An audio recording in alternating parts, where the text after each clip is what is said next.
Good afternoon, and a very warm welcome to the 6th Munich Cybersecurity Conference.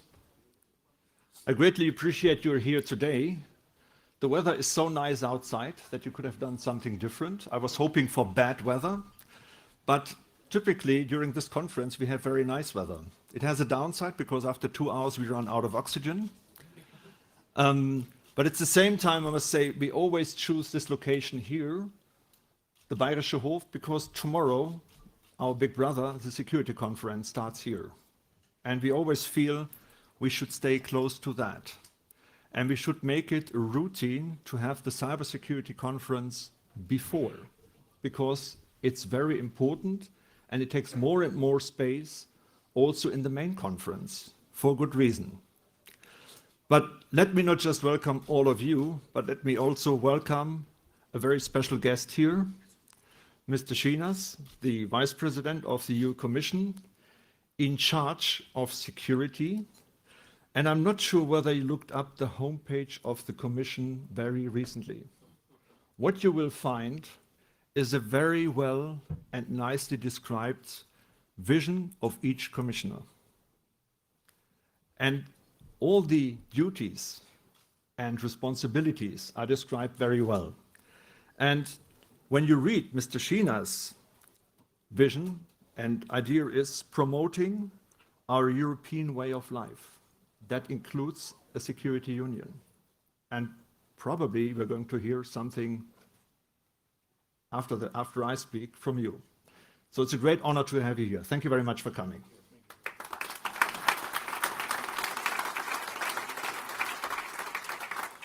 We also expect another guest. There were a little bit flight problems. Mr. José Angel Gurria, the Secretary General of the OECD. He will come sometime soon, and he will speak later as well. And it's also a great pleasure to have the OECD here, because the OECD is aiming for better policies for better life. And I think nowadays, it's not just a sound objective. I think it's needed to make our life better, because the digital society offers a lot of opportunities, but it also requires that we have the right policies behind. And last but not least, I would like to welcome Mr. Yasuhida Nakayama, State Secretary of the Foreign Ministry of Japan. Thank you very much for coming.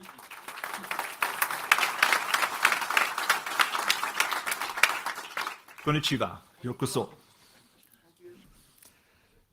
So, in that sense, I would like to also welcome you as dear fellow colleagues. Dear fellow colleagues, I'm speaking to all of you now, independent of hierarchy, independent from where you are, because we all have one and the same objective.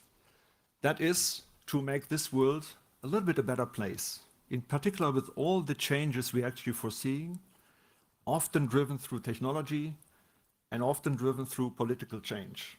That is the thing we have in common here. That's the reason why we are here. That's the reason why we want to have debates. That's the reason why we want to hear opinions, new issues, old issues, but also proposals on what we can do in actually to promote that objective. For that, we also need to have capable moderators. They sit in front of me here. It's Oliver Roelofs. Oliver is a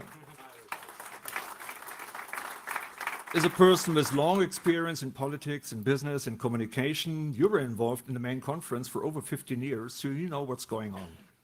So we have a demanding, let's say, audience here. You have to do a good job, right, Tyson? That's the same for you. So we have a second moderator, Tyson Barker. You are you are a deputy director and fellow of the Aspen Institute in Berlin for 3 years now. You have speciality, which is digitalization and transatlantic relations, which we all observe very closely. So I hope you bring some input here too. So you will run the show later. Thank you for doing that, and thank you for being here. So before we move on with the main part, let me quickly set the scene for this conference here today. We choose the title, Fail Safe, Act Brave, Building a Secure and Resilient Digital Society. For thousands of years, tangible things, assets, have been the driving force in our societies. And that actually drove the societies which we're living in, protected by walls, by borders, physically. And the digital world really has changed that. The technical innovation we saw over the last 3 decades created something which is virtual values, not just physical values. And these virtual values are not really tangible. But we all go with the digital infrastructures and with our digital identities into this world. And that world has not the same protection as the physical world. It has a different kind of protection. And the vulnerabilities in this world changes very fast. And as it changes very fast, we have to think, A, what are the root causes, why it changes fast, and B, what we can do. That's what we hope for to find input here today. Let me outline a few reasons why I believe it will accelerate even faster. If you look at the last decade, from 2010 to 2020, we saw a lot of changes. I think the time will never be as slow as it has been. The decade to 2030 will even accelerate.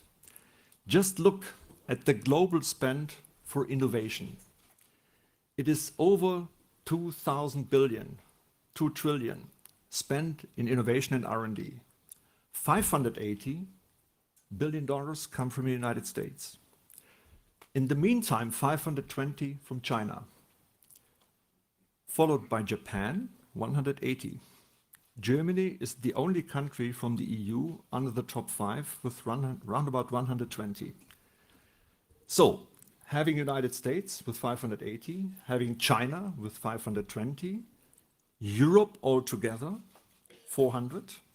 Actually, it makes good reason that Europe cooperates. It makes good reason that Europe cooperates. And the technological race is on, because it's not just a race on having the best technology, but it's also a race on who is having the best technology. And that makes it a bit complicated. Yeah? So if that span goes on and increases year by year, that is one of the root causes why it gets faster. A second point to look at is of how policies are being made today. And what we see is that policy making, Mr. Schieners, we just spoke about it very briefly, of course, can often only react. It's very difficult to be proactive in policy making. But if the world is technology fueled, if it is not undermined with technological competence and input, how can we be confident that we see the consequences and the benefit of certain technologies as we move ahead? So we must enrich policy making with technological input. I think otherwise we maybe fail. And if you think that a bit further down the line, then we still are the same people like 30 years back. We still live in the same governments. We still live in the same infrastructures. The rules are often still the same. So how can we make sure that we actually catch up with today's world and that we make the policies which are technology in the technology-driven world so that it fits to today's society, so that we can fill the objective we have, build a secure and resilient digital world. I would hope to see a lot of input here today, because that's what we're here for. I think the audience is perfect for that. I like the small setup with content-rich discussions, not the big shows. Here we have content-rich discussions so that we all contribute here today to a better, resilient, and secure digital world. I wish you all a good conference here today, and I wish you good inputs. And now I would like to ask our special guest of honor, Mr. Schieners, to take the floor. Thank you very much for being here. Have a good conference.